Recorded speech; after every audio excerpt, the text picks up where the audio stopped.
नमस्ते विद्यार्थी मित्रो. अर्थनियोजन या प्रकरणातील यापूर्वी मी सराव संच 4.1, 4.2, संकीर्ण प्रश्नसंग्रह 4.1, सराव संच 4.3, 4.4 पूर्ण केलेला आहे. जर या व्हिडिओचं आय बटन जर तुम्ही क्लिक केलं तर तुम्हाला यापूर्वीचे सर्व माझे हे व्हिडिओ बघायला मिळतील. आता या व्हिडिओमध्ये आपण संकीर्ण प्रश्नसंग्रह 4B घेणार आहोत. ओके, चला तर सुरू करूया. यातील सर्व प्रश्न मी तुम्हाला अतिशय सोप्या भाषेत समजून देण्याचा प्रयत्न करणार आहे. चला तर सुरू करूया. खालील प्रत्येक प्रश्नासाठी अचूक पर्याय निवडा. दर्शनी किंमत 100 रुपये असलेल्या शेअरचा बाजारभाव 75 रुपये. तर खालीलपैकी कोणते वाक्य योग्य? आता दर्शनी किंमत तर 100 रुपये आणि बाजारभाव आहे तर तो 75 रुपये. म्हणजेच काय, तर हा शेअर 25 रुपये अवमूल्यावर आहे. म्हणून या प्रश्नाचं उत्तर काय आहे, तर पहिल्या प्रश्नाचं उत्तर बी आहे. ओके, तो त्याची दर्शनी किंमत 100 रुपये आणि बाजारभाव मात्र 75, म्हणून तो 25 अवमूल्यावर आहे. यानंतर दुसरा प्रश्न, 50% लाभांश घोषित केलेल्या कंपनीच्या 10 रुपये दर्शनी किमतीच्या एका शेअरवर किती लाभांश मिळेल? आता लाभांश हा सतत दर्शनी किमतीवरती दिला जातो. ओके, आणि किती टक्के त्याने लाभांश सांगितलेला आहे, तर 50%. म्हणून 10 रुपयाचे 50% म्हणजे काय, 10 गुणिले 50%, म्हणून 10 गुणिले 50/100. आणि जर आपण इथे भाग दिला, 50 एक 50, 50 गुणे 100, बे एक बे आणि बे पंचे 10. म्हणजे लाभांश किती मिळाला पाहिजे, तर 5 रुपये हा त्या ठिकाणी लाभांश मिळाला पाहिजे. ओके, म्हणून या दुसऱ्या प्रश्नाचं उत्तर किती, तर 2B. यानंतर एका म्युच्युअल फंडाचे एका युनिटचे नक्त मूल्य 10.65 रुपये असेल तर 500 युनिटच्या खरेदीसाठी लागणारी रक्कम किती असेल? ओके, 500 युनिट आपल्याला घ्यायचे आणि एका युनिटचे नक्त मूल्य NAV किती आहे, तर तो 10.65. म्हणजे इथे काय की 10.65 गुणिले 500 या प्रकारे हा गुणाकार करणार. 2 दशांश आपण इथे उजवीकडे जाणार, म्हणजे किती, 1065 येणार. 1065 गुणिले 5 हा गुणाकार करणार. 5 5 25, 25 5 हाताला 2 गेले. 6 पंचे 30 आणि 2 इथे किती आले, तर 32, 7 3 गेले. पुन्हा 5 गुणिले 0 0 आले, इथे 3 आले आणि नंतर 5 एक 5, म्हणून 5325 रुपये. ओके, 5325 रुपये एवढी खरेदीसाठी रक्कम लागेल. म्हणून तिसऱ्याचं उत्तर काय, तर तिसऱ्याचं उत्तर 3A आहे. दलालीवर वस्तू व सेवा कराचा दर, आपण यापूर्वी सर्व उदाहरणं बघितली की दलालीवर वस्तू आणि सेवा कराचा दर किती टक्के असतो, तर 18% असतो. यानंतर पुढचं उदाहरण, शेअर्स विकत घेताना एका शेअर्सची किंमत काढण्यासाठी बाजारभाव, दलाली व GST यांची बेरीज करावी लागते खरेदी करताना. ओके, आणि जर आपल्याला विकायचं असेल तर त्यावेळेस काय करतो आपण, बाजारभावातनं वजा दलाली करतो आणि वजा GST करत असतो. परंतु खरेदी करत असताना आपल्याला बाजारभाव पण असतो, त्याच्यात दलाली असते बाजारभावावरती, आणि जी काही दलाली असते त्या दलालीवर GST देखील असतो. आणि या सर्वांची त्या ठिकाणी काय करावं लागते, तर बेरीज करावी लागते. म्हणून 5व्या प्रश्नाचं उत्तर किती, तर A आहे, 5A. आता यानंतर पुढचा प्रश्न सुरू करूया. रुपये 100 दर्शनी किमतीचा शेअर 30 रुपये अधिमूल्यावर खरेदी केला. ओके, 30 रुपये आपण अधिक दिलेत. दलालीचा दर 0.3% आहे, तर एका शेअरची खरेदी किंमत काढा. ओके, दलाली शेअरच्या बाजारभावावर आकारली जाते, ती दर्शनी किमतीवरती नसते. येथे शेअरची दर्शनी किंमत 100 रुपये आहे. शेअरचा बाजारभाव बरोबर दर्शनी किंमत अधिक अधिमूल्य. 100 अधिक 30 किती झाले, तर 130. 30 रुपये झाले. आता दलालीचा दर आता या ठिकाणी आपल्याला त्याने दिलेला आहे 0.3%. म्हणून दलाली बरोबर रुपये 130 चे 0.3%. म्हणून 130 गुणिले 0.3 छेद 100. ओके. आणि या ठिकाणी आपण हा गुणाकार करणार 130 गुणिले 0.3 छेद 100. ओके. आता या ठिकाणी आपल्याला काय की 100वरती 2 दशांश आहेत, 2 शून्य आहेत, म्हणून 2 दशांश आपण डावीकडे जाणार. मग एक शून्याचं आणि एक तीनाचं किती आलं तर 1.3 गुणिले 0.3 13 त्रिक 39. पुन्हा 2 दशांश आपण डावीकडे जाणार आणि म्हणजेच किती येणार 0.39 रुपये. ओके. म्हणून एका शेअरची खरेदी किंमत बरोबर बाजारभाव अधिक दलाली. बाजारभाव 130 आणि त्यानंतर दलाली 0.39 म्हणजेच यांची बेरीज किती आली 130 रुपये 39 पैसे किंवा 130.39 रुपये या प्रकारे. ओके. मला बघायचं असेल तर तुम्ही पुन्हा एकदा बघू शकताय. यानंतर पुढचं उदाहरण. प्रशांतने रुपये 100 दर्शनी किमतीचे 50 शेअर्स 180 बाजारभावाने खरेदी केले. त्यावर 40% लाभांश दिला तर प्रशांतच्या गुंतवणुकीवरील परताव्याचा दर काढा. आता या ठिकाणी लाभांश कंपनीने किती दिला तर तो 40% दिला आणि लाभांश हा सतत दर्शनी किमतीवरती दिला जातो. ओके. आता आपण एक एक सुरू करूया. सर्वप्रथम दर्शनी किंमत बरोबर ओके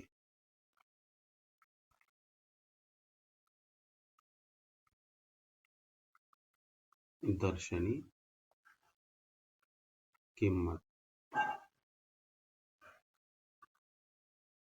किंमत बरोबर रुपये 100. ओके. आता लाभांश कंपनीने दिलेला लाभांश त्यावर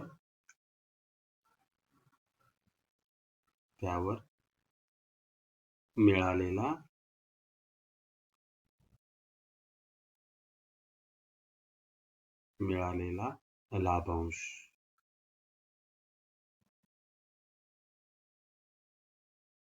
लाभांश बरोबर किती तर तो 40%. मग किती लाभांश मिळणार म्हणून मिळालेला लाभांश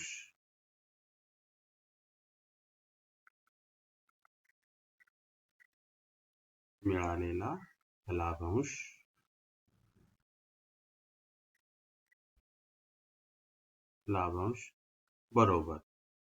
आता लाभांश हा सतत दर्शनी किमतीवरती असतो म्हणून दर्शनी किंमत गुणिले आपण इथे लिहिणार मिळालेल्या लाभांशाचं पर्सेंटेज टक्केवारी तो 40% म्हणजे 40 छेद किती येणार इथे तर तो 100 म्हणून 100 इथे गेले.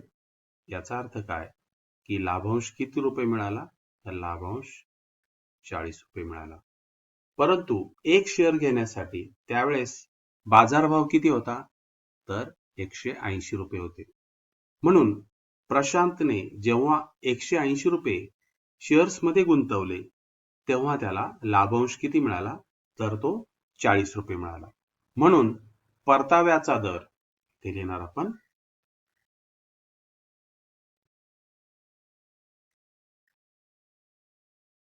परताव्याचा दर बरोबर त्याने गुंतवणूक किती केली तर 180 रुपये आणि त्याला मिळालेत किती तर ते 40 रुपये. परताव्याचा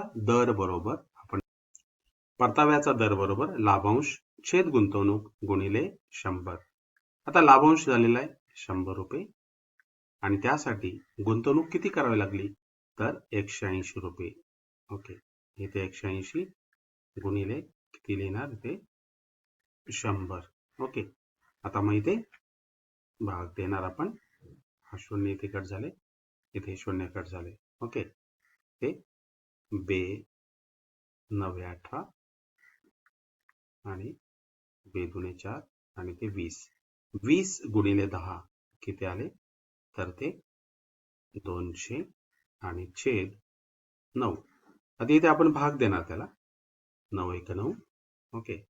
9 दुने 18. पुन्हा 2 उरलेत. वर्ण शून्य घेतला. 9 दुने 18. ओके. पुन्हा 2 उरलेत. 9 दुने 18 या प्रकारे. म्हणजे परताव्याचा दर किती होता? तर तो 22.2%. म्हणून आपण इथे शेवटी देणार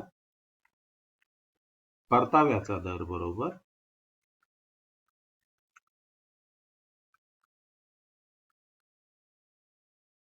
परताव्याचा दर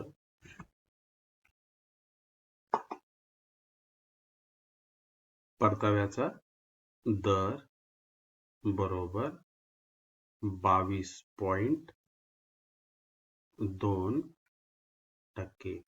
तर हे उदाहरण सोडवताना जेव्हा परताव्याचा दर आपल्याला विचारला जातो तर त्या ठिकाणी काय आपण सर्व 100 शेअर्सची बाजारभावाने किंमत काढत नाही, तर आपण फक्त एका शेअर्सचा त्या ठिकाणी विचार करून हे परताव्याचा दर आपण या ठिकाणी काढत असतो.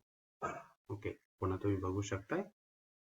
सर्वप्रथम दर्शनी किंमत, त्यावर मिळालेला लाभांश 40% आणि मिळालेला लाभांश हा दर्शनी किमतीवरती असतो. 100 गुणिले 40 छेद 100, 40 रुपये हा लाभांश मिळाला. पण हा किती रुपये गुंतवणुकीवर मिळाला? तर 180 रुपयावरती. म्हणून लाभांश बरोबर मिळालेला परताव्याचा दर बरोबर लाभांश छेद गुंतवणूक गुणिले 100. 40 छेद 180 गुणिले 100 भाग दिला तर आपल्याला किती मिळेल? 22.2% या प्रकारे. यानंतर पुढचं उदाहरण घेऊया. जर रुपये 100 दर्शनी किमतीचे 300 शेअर्स 30 रुपये अवमूल्यावर विकले तर किती रुपये मिळतील? अतिशय सोपं उदाहरण आहे. आता या ठिकाणी दर्शनी किंमत त्याने 100 रुपये दिलेली आणि किती शेअर्स आहेत? तर 300. अवमूल्यावर विकतोय आपण, म्हणजे 100 वजा 30 किती आले? तर 70. 70 गुणिले 300 करणार आणि मग हे विकून आल्यावरती मिळालेले पैसे असतील ते. तर बघा त्याचं उत्तर रुपये 100 दर्शनी किमतीच्या शेअर्सचे अवमूल्य रुपये 30 दिले आहे. त्या शेअरचा बाजारभाव बरोबर दर्शनी किंमत वजा अवमूल्य. 100 वजा 30 बरोबर 70 रुपये. असे 300 शेअर्स विकले म्हणून 300 शेअर्स विकून मिळणारी रक्कम बरोबर शेअरची संख्या गुणिले बाजारभाव. 300 गुणिले 70 म्हणजेच आपल्याला किती मिळाले? तर ते 21,000. म्हणून 300 शेअर्स विकून किती रुपये मिळाले? तर 21,000 रुपये मिळतील या प्रकारे. अतिशय सोपं उदाहरण आहे. यानंतर पुढचं उदाहरण. 100 रुपये दर्शनी किमतीच्या व 120 रुपये बाजारभावाच्या शेअर्समध्ये रुपये 60,000 गुंतवले तर किती शेअर्स मिळतील? आता या ठिकाणी दर्शनी किंमत ही 100 रुपये आहे, बाजारभाव 120 रुपये आहे. ओके. आणि किती पैसे गुंतवायचे? तर ते 60,000 रुपये. ओके. 120 रुपये बाजारभाव असलेल्या शेअर्समध्ये 60,000 गुंतवले आहेत. ओके. मिळणाऱ्या शेअर्सची संख्या बरोबर एकूण गुंतवणूक छेद एका शेअरचा बाजारभाव. म्हणजेच काय की 60,000 छेद 120. इथे 0 0 इथे कट होतील. ओके. 12 1 12 आणि 12 पंचे 60 आणि वर हे 2 शून्य. म्हणून या प्रकारे असे किती शेअर्स मिळतील? तर ते 500 शेअर्स मिळतील. ओके. अतिशय सोपं उदाहरण आहे. यानंतर श्रीमती मीता अग्रवाल यांनी रुपये 100 बाजारभावाने 10,200 रुपयांचे शेअर्स खरेदी केले. त्यापैकी 60 शेअर्स रुपये 125 बाजारभावाने विकले व उरलेले शेअर्स रुपये 90 बाजारभावाने विकले. प्रत्येक वेळी दलाली 0.1% दराने दिली तर या व्यवहारात त्यांना फायदा झाला की तोटा आणि तो किती रुपये हे आपल्याला शोधायचं. आता या उदाहरणात सर्वप्रथम 100 रुपये बाजारभावाने 10,200 रुपयांचे किती शेअर्स मिळतील ते सर्वप्रथम आपण शोधणार. ओके. प्रथम श्रीमती मीता अग्रवाल यांनी एकूण किती शेअर्स खरेदी केले ते आपण काढूया. ओके. आता शेअर्सचा बाजारभाव हा 100 रुपये व गुंतवलेली रक्कम ही 10,200 आहे. शेअरची संख्या बरोबर 10,200 छेद 100. अतिशय सोपा भागाकार आहे. किती शेअर्स मिळाले तर ते 102 शेअर्स मिळाले अग्रवाल यांनी, त्यांनी विकत घेतले. ओके. आता हे शेअर्स विकत घेताना त्यांना दलाली देखील द्यावी लागणार आहे. ओके. म्हणून 102 शेअर्स घेताना त्यांना 0.1% दराने दलाली द्यावी लागली. ओके. आता त्यांनी 10,200 रुपयाचे शेअर्स खरेदी केले, मग खरेदीवरती त्यांना ही दलाली लागणार. मग 10,200 गुणिले 0.1% म्हणजे 0.1 छेद 100. पुन्हा इथे 2 शून्य काय झाले तर ते कट झाले. आणि या दोघांचा गुणाकार करणार 0.1 गुणिले 102 म्हणजेच किती आले तर रुपये 10.2 ही त्यांना दलाली लागली. म्हणून मीता अग्रवाल यांचा एकूण खर्च म्हणजेच त्यांनी गुंतवलेली रक्कम अधिक ही दलाली म्हणजेच एकूण किती रुपये गुंतवले त्यांनी तर 10,210.2 रुपये. ओके. त्यांचा एकूण हा खर्च झाला. यापैकी 60 शेअर्स त्यांनी इथे बघा 60 शेअर्स त्यांनी 125 बाजारभावाने विकले. आता ते आपण आधी शोधूया. त्यापैकी 60 शेअर्स 125 बाजारभावाने विकले. एक शेअर विकून मिळणारी रक्कम बरोबर बाजारभाव वजा दलाली. ओके. आता बाजारभाव किती तर 125 आणि दलाली. आता दलाली ही बाजारभावावरती असणार आहे. 125 वजा कंसात 125 चे 0.1%. म्हणून 125 वजा कंसामध्ये 125 गुणिले 0.1% म्हणजे 0.1 छेद 100. आता हा भाग जर आपल्याला इथे द्यायचा असेल तर इथे पुन्हा 2 दशांश आपण डावीकडे जाणार. ओके. म्हणजेच किती आले 1.25. हे बघा हा गुणाकार जर करायचा असेल तर 1.25 गुणिले 0.1 125 छेद 100 म्हणजे काय ते 1.25 गुणिले 0.1 आणि यांचा गुणाकार जर केला तर 0.125. 125 वजा 0.125 यांची वजाबाकी जर केली तर आपल्याला किती मिळतील रुपये 124.875 ही एक शेअर विकून मिळणारी रक्कम. ओके. असे किती शेअर्स विकणार ते तर 60 शेअर्स. म्हणून 124.875 गुणिले 60 आणि हा जर गुणाकार केला तर तो किती मिळेल 7,492.5 रुपये एवढी रक्कम मिळणार. म्हणून आपण इथे लिहिणार 60 शेअर्स विकून मिळणारी रक्कम बरोबर रुपये 7,492.5 रुपये. ओके. आता यानंतर त्यांना मिळालेली एकूण शेअर्स किती होती तर ती 102 शेअर्स होती. त्यातली त्यांनी किती विकली तर ते 60 शेअर्स त्यांनी ती विकून टाकली. ओके. आता उरले किती तर 42 शेअर्स. आता उरलेले शेअर्स त्यांनी कोणत्या दराने विकली तर 90 रुपये बाजारभावाने विकले. ओके. आता बघूया रुपये 90 42 शेअर त्यांनी रुपये 90 बाजारभावाने विकले. याप्रमाणे एक शेअर विकून मिळणारी रक्कम आता सर्वप्रथम शोधूया. बाजारभाव वजा दलाली. बाजारभाव किती होता तर 90 रुपये. आता पुन्हा 90 ची दलाली काढणार एका शेअरची. 90 गुणिले 0.1% म्हणजे 0.1 छेद 100. ओके.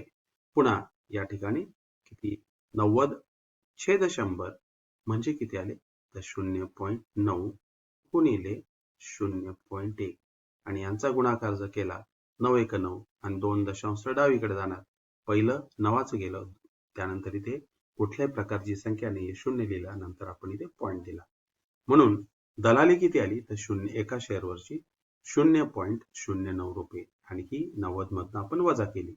म्हणजेच एक शेअर विकून त्यांना किती रुपये मिळतील तर 89.91 रुपये. ओके. असे त्यांनी 42 शेअर्स विकली. म्हणून 89.91 गुणिले 42 आणि हा गुणाकार जर तुम्हाला करता येईल गुणाकार तो किती आला तर रुपये 3,776 22.22. ओके, म्हणून 42 शेअर्स विकून मिळणारी रक्कम बरोबर 3,776.22 रुपये या प्रकारे. ओके, म्हणून मिता अग्रवाल यांनी सर्व शेअर्स विकून मिळणारी रक्कम आता या ठिकाणी आपण काढूया. ओके, तर सर्वप्रथम आधी किती मिळाले होते त्यांना? 7,492.5 रुपये. ओके, आणि आता किती मिळाली? 3,776.22. यांची जर बेरीज केली तर किती मिळेल आपल्याला? 11,268.72. आता ही रक्कम त्यांनी गुंतवलेल्या रकमेपेक्षा कशी आहे? तर ती अधिक आहे. ओके, गुंतवलेली रक्कम किती होती त्यांची? तर गुंतवलेली रक्कम आपण या ठिकाणी ते काढलेली आहे 10,210.2 ही त्यांची गुंतवलेली रक्कम. त्यापेक्षा ही गुंतवलेल्या रकमेपेक्षा ही रक्कम कशी आहे? तर ती अधिक आहे. ओके, म्हणून या व्यवहारात त्यांना फायदा झाला. आता किती फायदा झाला? तर मिळालेली रक्कम वजा खर्च केलेली रक्कम 11,268.72 वजा 10,210.2 बरोबर रुपये 1,058.52 रुपयांचा त्यांना या व्यवहारात फायदा झाला. ओके, पुन्हा तुम्ही एकदा बघू शकताय. ओके, सर्वप्रथम आपण गुंतवलेली रकमेतनं त्यांना मिळालेले शेअर्स, त्यानंतर दलाली 0.1% दराने गुंतवलेल्या रकमेवरती दलाली काढली आपण, ती रुपये 10.2 म्हणून एकूण गुंतवणूक केलेली रक्कम शोधली. त्यापैकी 60 शेअर्स 125 रुपये बाजारभावाने विकले. एक शेअर विकून मिळणारी रक्कम बरोबर बाजारभाव वजा दलाली. ओके, तो रुपये किती मिळाले? एक शेअर विकल्यानंतर 124.875 रुपये. असे किती शेअर्स विकले? तर 60 गुणिले 60 केले. मिळालेली 60 शेअर्स विकून मिळालेली रक्कम बरोबर रुपये 7,492.5. श्रीमती अग्रवाल यांनी जेव्हा 60 शेअर्स विकले, त्यांच्याकडे 102 शेअर्स होते. 102 वजा 60 बरोबर आता 42 शेअर, ते 90 रुपये बाजारभावाने ते विकणार आहेत. म्हणून आता एक शेअर विकून मिळणारी रक्कम आपण या ठिकाणी नंतर शोधली. बाजारभाव वजा दलाली 90 हा बाजारभाव आहे, वजा 90 वरची दलाली 0.1% दराने. 90 गुणिले 0.1 छेद 100. 90 वजा 0.09 म्हणजे किती आले? तर रुपये 89.91. ओके, असे 42 शेअर्स विकून मिळणारी रक्कम बरोबर 89.91 गुणिले 42 किती आली रक्कम? 3,776.22. ओके, ओके, यानंतर पुढचं उदाहरण. पुढचं उदाहरण, शेअर बाजारात रुपये 100 दर्शनी किमतीचे दोन कंपन्यांचे शेअर्स खालीलप्रमाणे बाजारभाव व लाभांशाच्या दराने आहेत. तर कोणत्या कंपनीतील गुंतवणूक फायदेशीर होईल हे सकारण लिहा. आता कंपनीचा त्याने ते सर्वप्रथम बाजारभाव दिलेला आहे आणि नंतर लाभांश म्हणजे किती? तर 12%. दुसरी कंपनी BI, तिचा बाजारभाव 144 रुपये आणि लाभांशाचा दर किती आहे? तर तो 16% आहे. आता या दोन्ही कंपन्यांमध्ये जरी त्यांचा बाजारभाव जरी जास्त असला तर आपण समान गुंतवणूक करणार आहोत. मग ती किती? तर 100 रुपये. समजा दोन्ही कंपन्यांमध्ये आपण 100 रुपये गुंतवले. ओके, 100 रुपये गुंतवल्यावर दोन्ही कंपन्यांकडून किती लाभांश मिळेल तर ते आपण इथे शोधूया. ओके, कंपनी ए चे मिळणारे सर्वप्रथम शेअर्स बघू. एकूण गुंतवणूक छेद शेअरचा बाजारभाव. आता पहिली जर कंपनी घेतली तर तिचा बाजारभाव 132 रुपये आणि आपण किती गुंतवणूक करणार? 100. मग 100 छेद 132. मग इथे जर आपण इथे भाग दिला तर किती मिळतील? इथे 4 ने जर भाग दिला तर 4 दुने 8 आणि 4 पंचे 20. 4 त्रिक 12 आणि पुन्हा 4 त्रिक 12 म्हणजे किती मिळतील आपल्याला? 25/33 शेअर्स मिळतील. ओके, आता कंपनी ए चा लाभांश म्हणजे दर्शनी किंमत गुणिले 12/100 दर्शनी किंमत किती होती? तर 100 रुपये गुणिले लाभांशचा दर किती? 12/100. हे 100 कट झाले तर 12 रुपये प्रति शेअर. पण आपल्याला किती शेअर्स मिळाले? 25/33 एवढे शेअर्स मिळाले. एका शेअरला किती लाभांश आहे? तर 12 रुपये. एका शेअरला जर 12 रुपये तर 25/33 ला किती मिळेल? तर या ठिकाणी आपण साधा गुणाकार करणार आहोत. 25/33 गुणिले 12. ओके. आणि या ठिकाणी पुन्हा आपण ते गुणाकार करणार आहोत. 25 गुणिले 12 यांचा गुणाकार किती आला? तर 300. 300/33 हा गुणाकार जर तुम्ही केला तर किती मिळेल? रुपये 9.09. हा पहिल्या कंपनीत गुंतवल्यानंतर 100 रुपये गुंतवल्यानंतर मिळणारा हा लाभांश झाला. आता कंपनी बी बघूया. कंपनी बी चा बाजारभाव किती आहे? 144 रुपये. लाभांशाचा दर किती आहे त्यांचा? 16%. ओके. आता बघूया ते कंपनी बी चे मिळणारे शेअर. मग एकूण गुंतवणूक आपण दोन्ही कंपन्यांमध्ये सारखी गुंतवणूक करणार आहोत. मग ती 100 रुपये. बाजारभावाचा दर किती? तर तो 144 रुपये. पुन्हा इथे आपण याला 4 ने भाग देणार. 4 दुने 8, 4 पंचे 20, छेदाला 4 त्रिक 12, 4 7 24 म्हणजेच किती?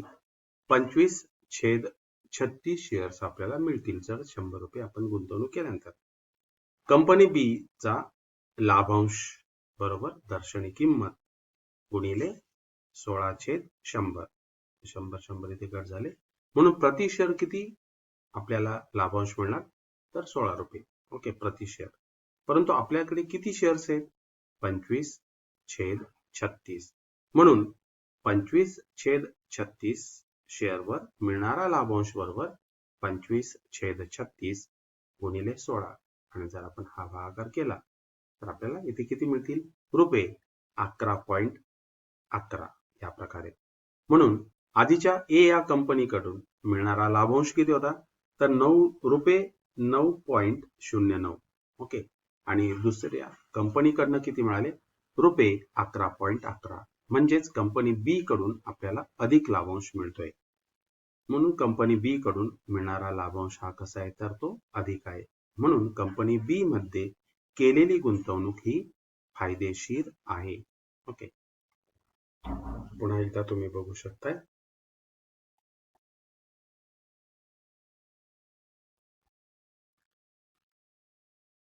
ओके.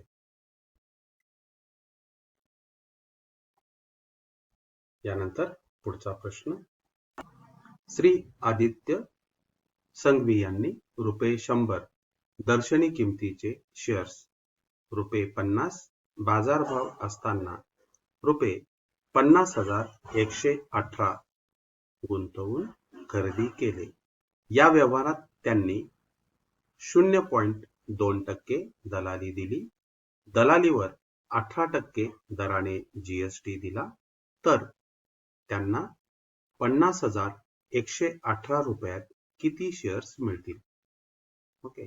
आता आपण ते शोधूया. त्यांना किती शेअर्स मिळतील. श्री आदित्य संघवी यांना एक शेअर विकत घेण्यासाठी एकूण किती रक्कम द्यावी लागेल ते सर्वप्रथम आपण काढूया. प्रथम दलाली बरोबर बाजारभाव गुणिले दलालीचा दर. तो किती आहे? तर तो 0.2%. बाजारभाव गुणिले 0.2% म्हणजे 0.2/100. बाजारभाव किती होता? तर तो 50 रुपये. 50 गुणिले 0.2/100. ओके. पुन्हा इथे आपण त्याला भाग देणार. 50 एका 50, 50 दुने 100. 0.2/2 म्हणजे किती आले? तर 0.1 रुपये. ओके. आता या दलालीवर द्यावा लागलेला जीएसटी. दलाली गुणिले दलालीचा दर आपला जीएसटीचा दर किती आहे? तर तो 18%. दलाली गुणिले 18/100. ओके. मग दलाली किती? तर 0.1 रुपये गुणिले 18/100. पुन्हा या दोघांचा गुणाकार करणार. पुन्हा 2 दशांश आपण डावीकडे जाणार.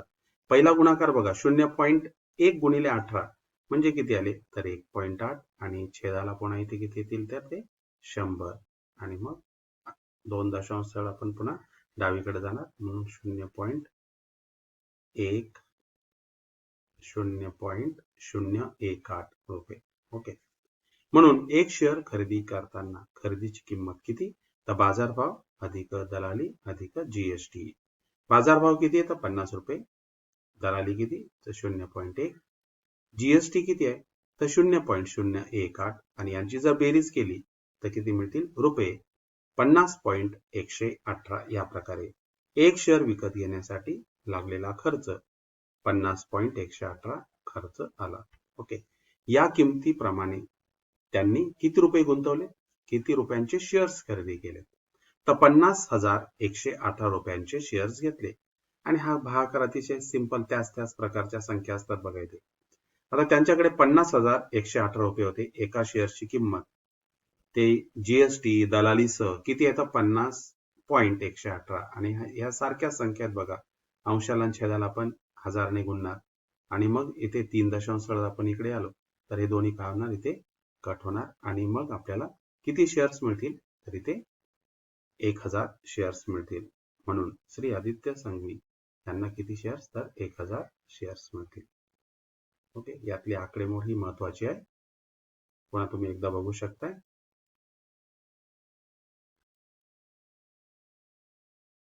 ओके.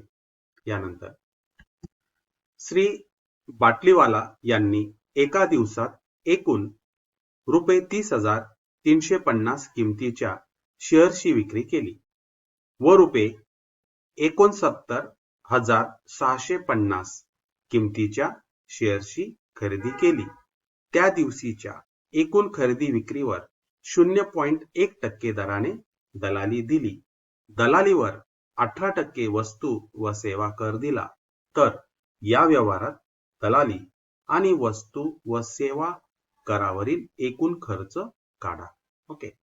तर सर्वप्रथम 30,350 किमतीचे शेअर्सची त्यांनी जेव्हा विक्री केली तर त्यावरची त्यांची दलाली शोधूया आणि दलालीवरचे जीएसटी काढूया. ओके. आणि त्यानंतर जेव्हा त्यांनी खरेदी केली तर किती हजाराची? 69,650 रुपये याच्यावरची दलाली आणि दलालीवरचा जीएसटी काढूया आणि या दोघांची बेरीज करूया. ओके. आता श्री बाटलीवाला यांनी केलेल्या शेअर्सच्या विक्रीवरील दलाली आणि वस्तू सेवा कर काढूया. दलाली बरोबर एकूण बाजारभाव गुणिले 0.1 छेद 100 ही झाली दलाली. ओके. 30,350 गुणिले 0.1 छेद 100. ओके. आता पुन्हा 30,350 छेद 100 पुन्हा 2 दशांश आपण डावीकडे जाणार.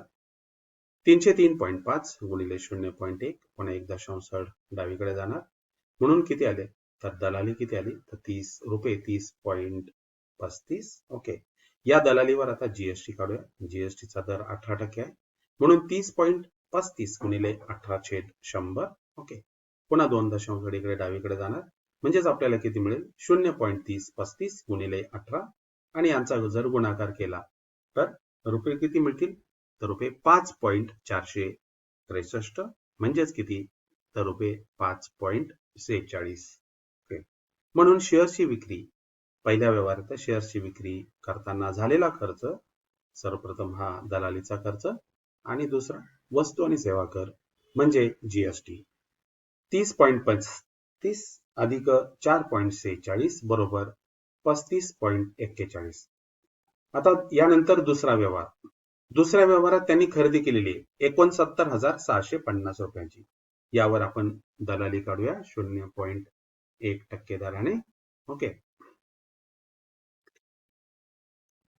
आता श्री बाटलीवाला यांनी खरेदी केलेल्या शेअर्सवरील दलाली आणि वस्तू सेवा कर काढूया. 69,650 रुपयांचे शेअर्स खरेदी केले.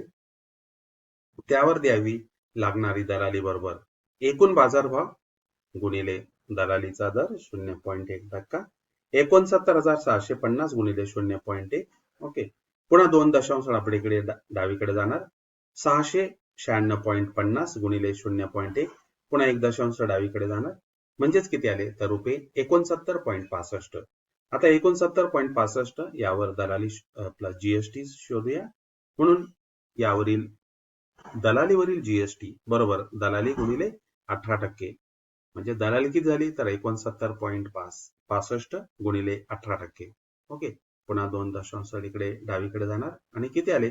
तर 0.6965 गुणिले 18 आणि यांचा गुणाकार जर केला तर तो किती मिळेल? तर 12.537 आणि म्हणून आपण अप्रॉक्सिमेटली या 7 इथे कट करतो आणि या तिनामध्ये 1 मिळवतो. तो किती आला? तर 12.54. म्हणून शेअर खरेदी करताना त्यांचा झालेला खर्च ही झाली दलाली आणि हा झाला जीएसटी.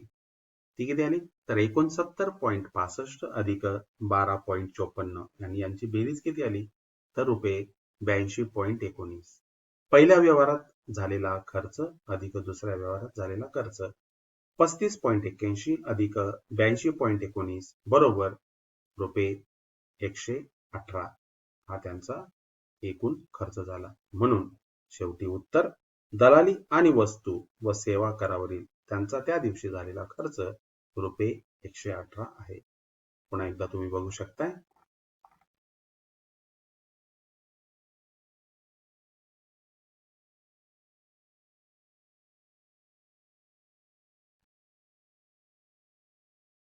यानंतर पुढचं उदाहरण. श्रीमती अरुणा ठक्कर यांनी एका कंपनीचे रुपये 100 दर्शनी किमतीचे 100 शेअर्स रुपये 1200 बाजारभावाने विकत घेतले. प्रति शेअर 0.3% दलाली व दलालीवर 18% जीएसटी दिला. तर शेअर्स साठी एकूण गुंतवणूक किती रुपये केली? गुंतवणुकीवर दलाली किती दिली? दलालीवरील जीएसटी काढा.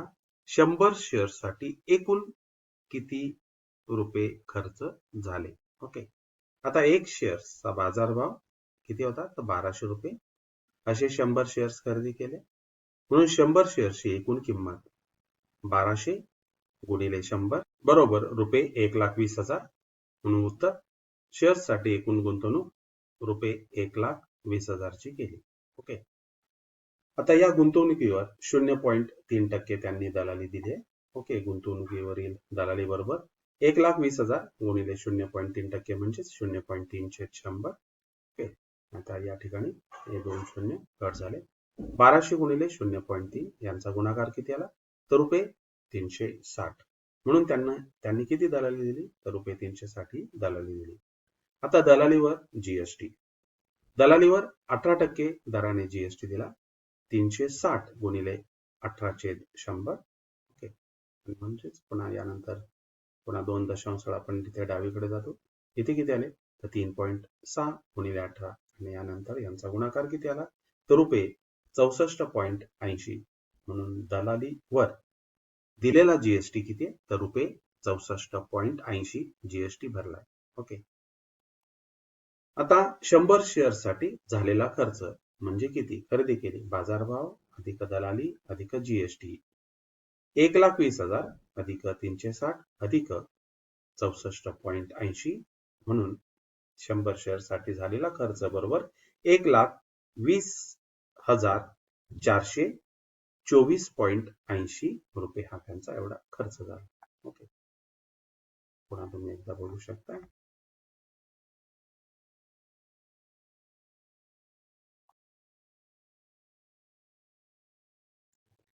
यानंतर पुढचं उदाहरण.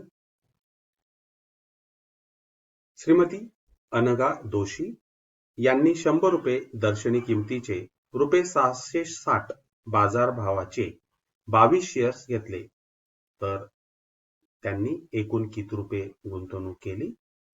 त्या शेअर्सवरती 20% लाभांश घेतल्यावर रुपये 650 बाजारभावाने ते विकले. प्रत्येक व्यवहारात 0.1% दलाली दिली. तर या व्यवहारात त्यांना किती टक्के नफा किंवा तोटा झाला ते काढा. ओके. आता सर्वप्रथम त्यांची खरेदी रक्कम काढूया. तर एक शेअरचा बाजारभाव बरोबर 660 रुपये. यावर द्यावी लागलेली दलाली 660 गुणिले 0.1/100 म्हणजेच आता पुन्हा इथे 2 दशांश डावीकडे जाणार. 6.6 गुणिले 0.1 बरोबर रुपये 0.66. ओके. एक शेअर विकत घेण्यासाठीचा खर्च बरोबर बाजारभाव अधिक दलाली. बाजारभाव किती आहे? तर 660. दलाली किती आहे? तर 0.66. म्हणून रुपये 660.66 हा एक शेअर विकत घेण्यासाठी लागलेला खर्च.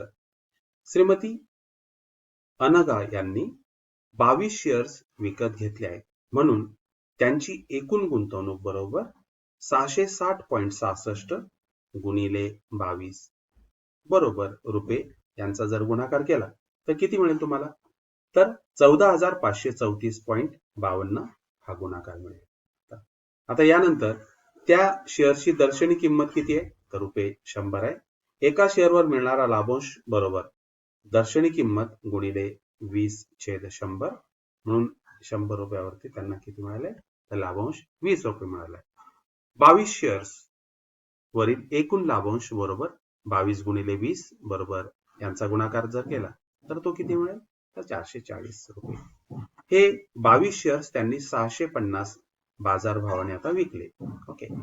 आता हे विकल्यानंतर त्यावेळी एक शेअर विकल्यावर मिळणारी रक्कम बाजारभाव वजा दलाली.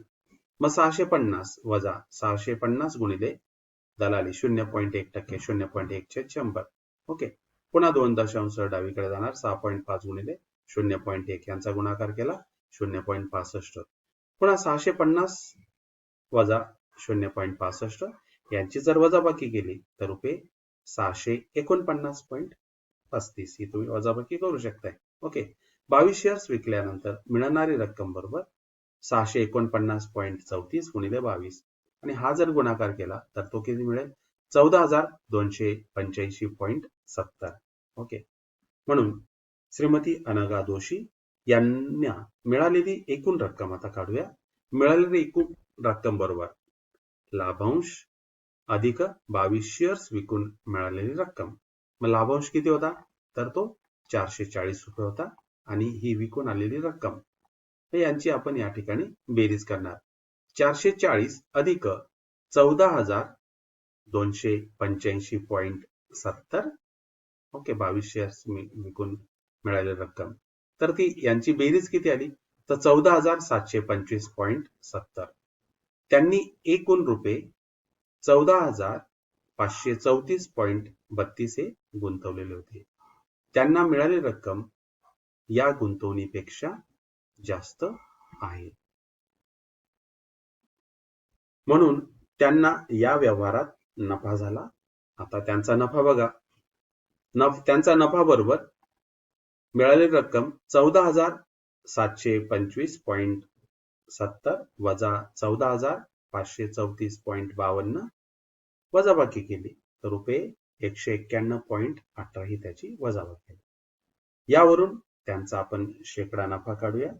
नफा छेद गुंतवणूक. नफा किती आला? 191.18 आणि गुंतवणुकीची एकूण रक्कम 14,534.52 गुणिले 100. आता ही आकडेमोड तुम्ही करू शकताय. 19,100 इथे आपण 100 ने जर गुणलं तर किती मिळेल आपल्याला? 19,118 आणि छेदाला 14,534.52. ओके. अंशाला आणि छेदाला पुन्हा आपण इथे 100 ने गुणू शकतो. म्हणजे इथे 2 दशांश स्थळ गेले आणि इथे 2 शून्य आपल्याला मिळतील. म्हणून 19,11,800 छेद 14,53,452 आणि हा तुम्ही भागाकार करू शकताय. किती आले? तर त्यांचा नफ्याचा दर 1.31%. ओके. आणि हा पूर्णांकात जर करायचा असेल तर तो किती मिळाला? 1%. म्हणून श्रीमती अनगा दोशी यांना झालेला शेकडा नफा हा 1% आहे. ओके. आता या ठिकाणची आकडेमोड सर्वात इम्पॉर्टंट आहे.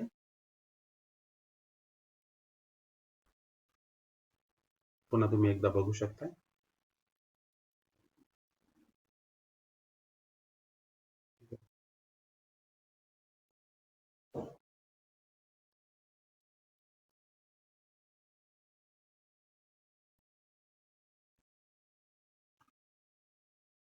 याचबरोबर अर्थनियोजन प्रकरण या ठिकाणी आपण पूर्ण करत आहोत. या व्हिडिओच्या आय बटनवर जर तुम्ही क्लिक केले तर माझे सर्व व्हिडिओ तुम्हाला बघायला मिळतील. आता यानंतरचं पुढचं प्रकरण कोणतं पाहिजे, जर समजा तुम्ही कॉमेंट बॉक्समध्ये जर मला कळवलं तर मी त्यानुसार ते प्रकरण तुम्हाला निश्चितच त्याची लेक्चर्स निश्चितच तुम्हाला बघायला मिळतील. यानंतर पुन्हा भेटूया पुढच्या व्हिडिओमध्ये. तोपर्यंत नमस्ते.